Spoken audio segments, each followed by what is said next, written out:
welcome back to my channel. This is A Life Well Spent. My name is Kelly, and I'm debt free. Yeah, debt free. I mean, with a little asterisk, I still have a mortgage. I have mortgage debt, but I have no consumer debt. So no student loans, no credit cards, no nothing. And it's such an exciting feeling. I am gonna actually pull up my I had a video. I might link it if I can find it. But I'll link it. It's my sort of debt payoff plan when I did a debt confession. I intended on kind of doing updates and things like that, but things kind of fell by the wayside, and I got to the point where all I had left was my student loan. And well, I'll pull up the plan. Okay, so this was my debt payoff plan from December of 2020. My total debt at the time was $38,444.51. Sort of. I think that I talked about it in this video, but it was 3 years ago. So I want to be sure that I actually clarify exactly what this debt is. So what I have in this debt, here was the actual breakdown of it. I had $1,974 in a personal loan. I had $4,600 on a Citibank credit card. I had $14,000 in student loans to American Education Services, and PEACERS is the Pennsylvania State Employees Retirement System. And that particular debt is a weird debt. Like, it's not quite a debt, but I kept it in my totals because I do kind of have to pay it at some point. So as of December 2020, that is what this looked like. The personal loan and the Citibank loan were consolidation loans, essentially. I did a Citibank transfer. That was the max that I could take out with like the additional fees that they were adding. And I did it to get a 0% for like, I don't know, 18 months or something like that. Because I had an astronomically high Discover card, and I mean, it had like a 25 or 29% interest or something bonkers absurd like that. And when I realized this back in 2020, because at the time, like, the amount on my Discover card kind of creeped up, and I wasn't too worried about it because I'd bought a house, and I was like, I was so, I just was so worried about not having cash on hand that I thought, like, okay, well, I'll buy things that I need, like my groceries, whatever. I will buy them on a credit card, and I will save my cash, and I will pile up cash, which in retrospect was a really stupid way to go about it. But at the time, it seemed like it was smart. It was not. And then I suddenly realized that, like, I was paying, $500 a month towards this payment, and about 200 of it was going to, probably less than that, was going to pay down the actual debt, and the rest was going to interest. And I was like, this is ridiculous, and it needs to stop. Like, I took a quick calculation of like how much money I just basically handed over to Discover.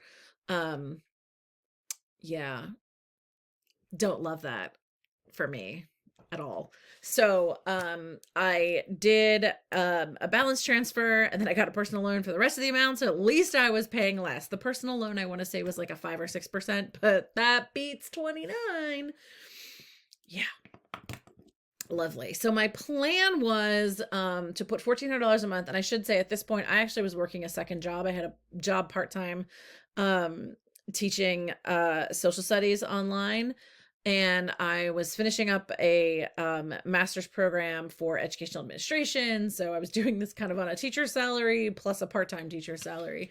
So the amount I had at the end of the month was about $1,400. So my estimated payoff date was January of 2023, which was a sad face that it was 27.5 months away from my original plan. Now, personal loan, estimated payoff was January 2021, and I think I did that, which then left me with $1,627.51 a month to put towards my debt, which gave me an estimated payoff of March 2021 on that Citibank card, which I think I also met. I might have actually done that in February because I might have gotten my tax return and was able to pay it off sooner. So anyway, that was kind of the worst of the debt. And I then took, I think the payment on it was $100 a month.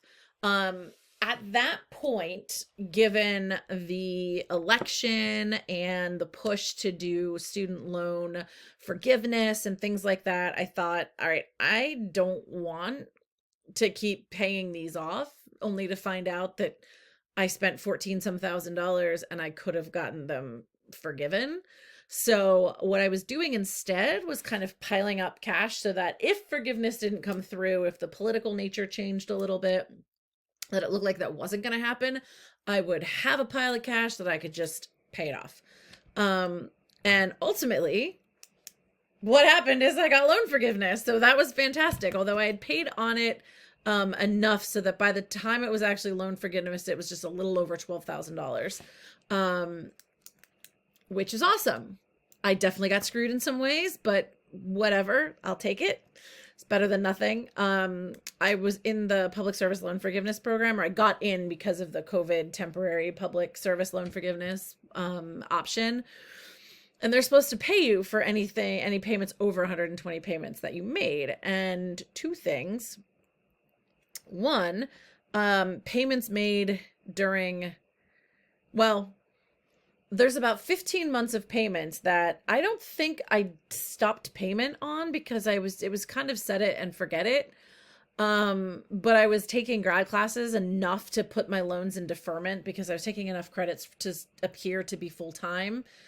And I don't think I did that on purpose. I think they just did it for me.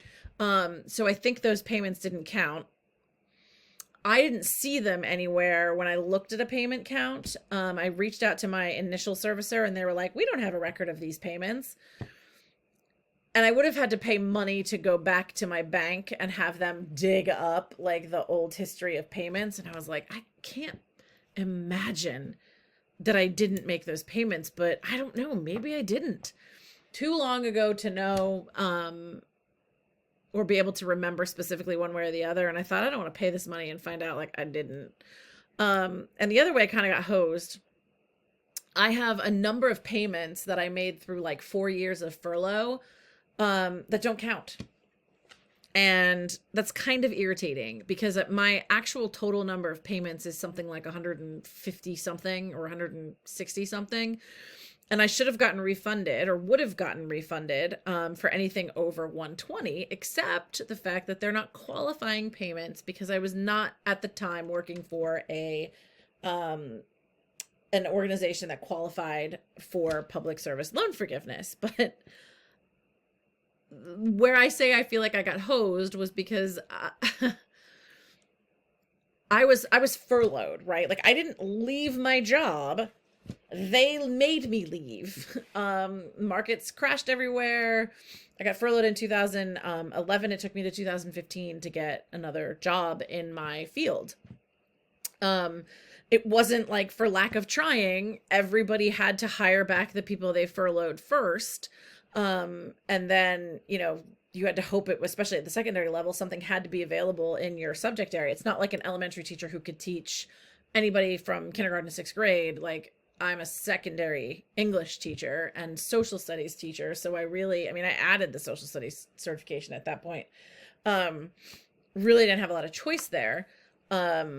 So yeah, I had to wait for English jobs to open or social studies jobs to open. And it took me 4 years to get a job again. So I find that really frustrating because I did not choose to be separated from that kind of work.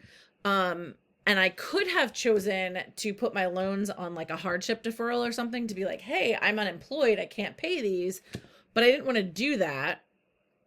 And it was a low enough payment that I could afford to keep paying it. It was like $200. Well, it was like $196 a month or something. So I was putting $200 a month toward it.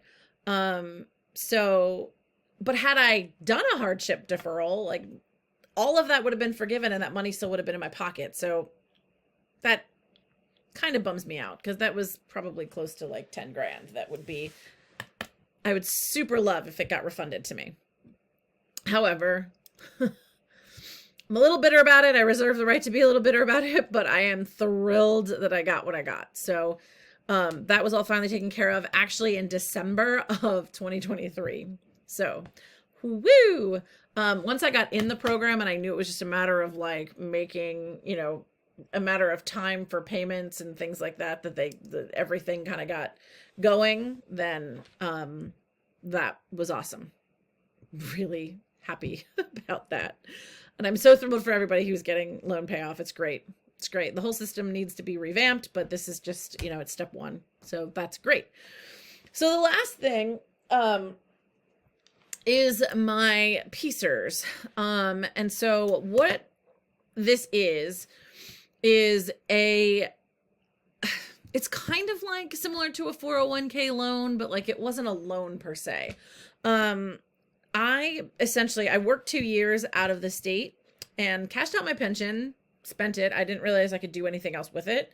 I spent it on like moving expenses coming home, but truly I didn't know that I could just roll it into my other pension, and nobody told me until, I probably had been teaching here for about 10 years. So, somebody pulled me aside and was like, "Hey, are you going to buy your out of state years?" And I was like, what are you talking about? So essentially, I buy these 2 years, which it means that when I hit 35 years of service, it's only 33 years in Pennsylvania. But since I bought the 2 years, they'll count it like 35. And I had the option of paying for it. It was like almost $15,000 when I first bought it, but I did it kind of at the same time I was buying my house, and I was like, oh my God, I don't know that I can afford that payment. Like I'm just not going to do that. I still need to get some advice and to find out what is the best way to go about this. My current plan was to set that money aside, save up that money, set it aside in something like a Roth IRA so that when the time comes, I have more money at my disposal to make decisions with. Ultimately, like that bill, whatever it, might be like $80,000 by the time I retire, who knows? But let's say it's $50,000. So they'll take $50,000 out of my pension, and I'll just make a little bit less of my pension. And so my thinking was I would set the money in like a Roth IRA, invest it to kind of make up the difference there. So I don't feel the pinch of like having that little bit less money in my pension. Or if I want to just roll it into my pension, it's there and available to do that with. So I'm actually going to go to one of the retirement seminars that are coming up from Piecers and talk to them about what is the best approach for this, because I'm not entirely sure I fully understood it when I was doing it. I just knew that I was like, why would I want to?